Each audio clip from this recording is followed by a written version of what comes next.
metallic wires P and Q have same volume and are made up of same material. तो अगर हम P की बात करें तो इसका भी यंग्स मॉडुलस Y है, और Q की बात करें तो इसका भी यंग्स मॉडुलस Y है, क्योंकि मटेरियल सेम है.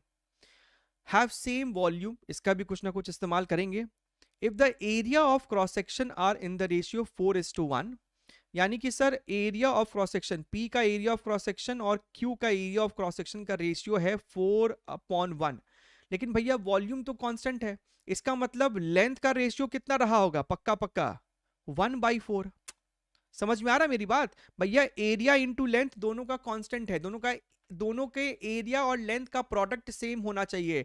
तो अगर एरिया 4:1 में है तो लेंथ 1:4 में होगा, तभी तो 4 × 1 4, 1 × 4 4. Basics.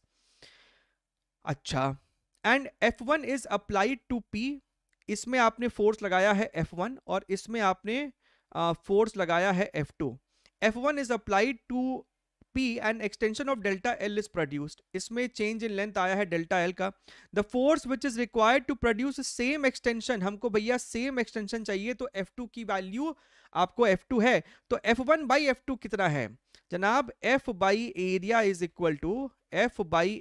Equal to Young's modulus आपको change in length upon original length.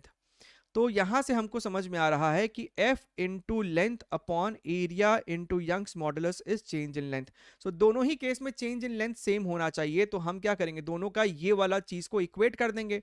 तो हम यहाँ पे बोलेंगे F1L1, राइट, F1 और rather FP/LP upon area P Young's modulus, Young's modulus भी दोनों का सेम होगा तो उसको छोड़ दो. This is equal to your FQ/LQ divided by your AQ.